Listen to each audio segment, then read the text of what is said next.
How many nonfiction books have you read in the past 12 months? Like real books where you have gained knowledge and learned something and shifted a mindset, a belief system, a perception that you have of the world, of yourself, of whatever interests you. When I was working with a coach, that was essential to our coaching. He had an entire list of books, and it was like, if you want to shift and grow your company, you're going to need to read these books. And there was literally an entire page. Like, that will take me, some people may never read that many books in one lifetime, but that was a project I had. I would read one book. I would read 3 books a month on average.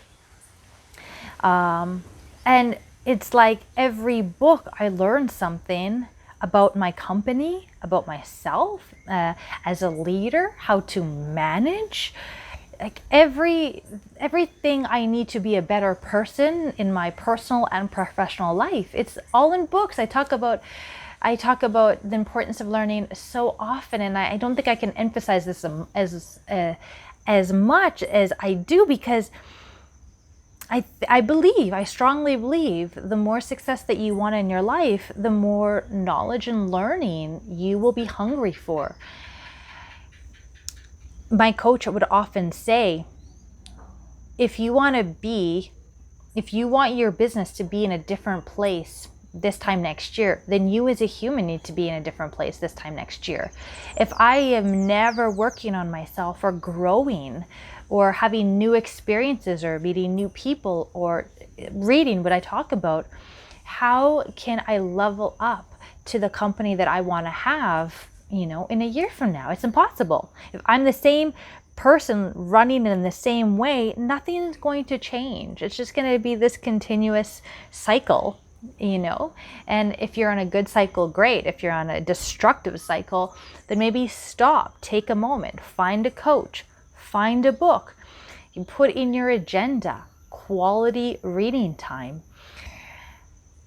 Often people, there's a whole topic on time management. And yeah, we can even delve into time management right now, because I talk a lot with entrepreneurs about time management. So that's like the number one, I think, problem that entrepreneurs and really everyone has. Like stay-at-home moms, one of my closest childhood friends, she has 5 boys, and like the amount of time management she must have to manage is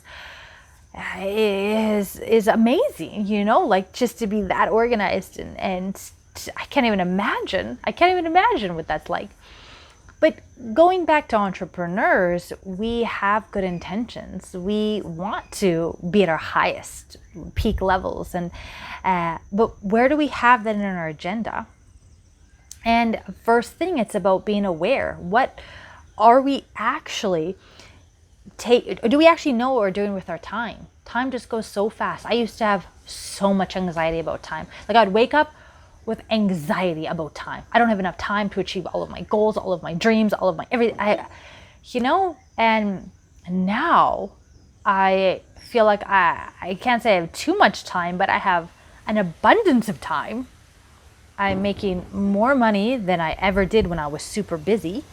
I have more time to read, to write, to be in silence, to connect to myself, to connect with friends. It's just like I don't have this anxiety anymore about time. And the first thing I did was I started to track it. And I was supposed to track it for 2 weeks. Contact me. I have these time tracks, if you want more information on the way I help you have more clarity in your life, you can reach out, and I would be happy to send this to you. And it's this time log, and really track your time, and then go back and to really realize your priorities in your life. And so one of my priorities is personal growth. Personal growth is really important for me. And so I would put an hour of reading, whatever, 6 to 7 in the morning, like whatever, before work.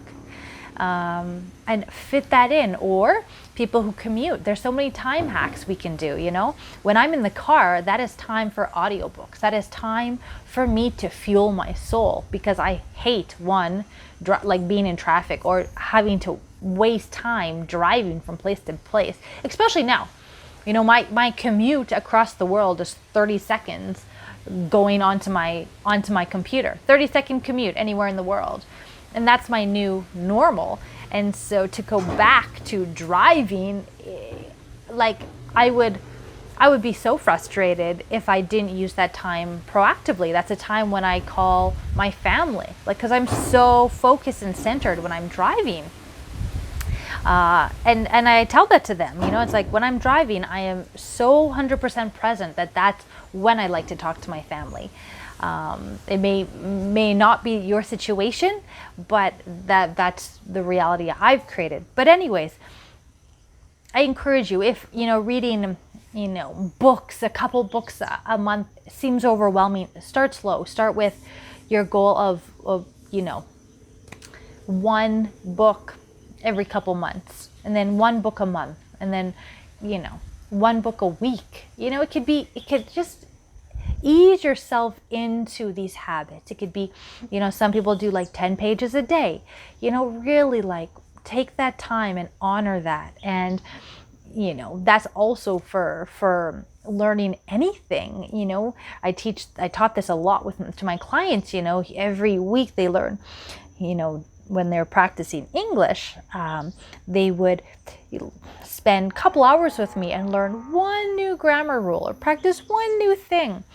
And it seems defeating, but after 1 year, they're completely different. Their level is dramatically changed. And so I think we underestimate like these little steps every day. I think all of us underestimate that. Healthy food, healthy choices, healthy, you know, just little things. It doesn't have to be so overwhelming, you know, of not like, oh, hours of yoga and meditation. No, 10 minutes. Start with, if that's difficult because your brain is so active, sit and listen to this really beautiful music for 5 minutes inside, like to yourself alone, you know, and just calm your nervous system, calm yourself. And like as the months go by, you'll naturally want to adjust that because it'll feel so good. So don't push yourself into these things, just gentle steps, but hungry for knowledge is essential. You know, when I'm, you know, learning a new skill, when I was learning how to dance salsa, that was so frustrating because I would step on my partner's shoe and it was just one little step I would learn every week. And then I couldn't imagine my growth after a year. I couldn't imagine my level of confidence. I couldn't imagine that I was able to do this from where I started. And so again, I encourage you, whatever lesson, whatever new skill, new anything you want to improve on, just little steps. So write in the comments what you want to work on, or what book you want to read, or what book you encourage others to read that has had a huge impact on you. I have reading lists that I can share. You reach out to me if you want to learn more about the way I help entrepreneurs have more clarity and growth for their companies. And again, please like, share, subscribe, and hope to see you next time.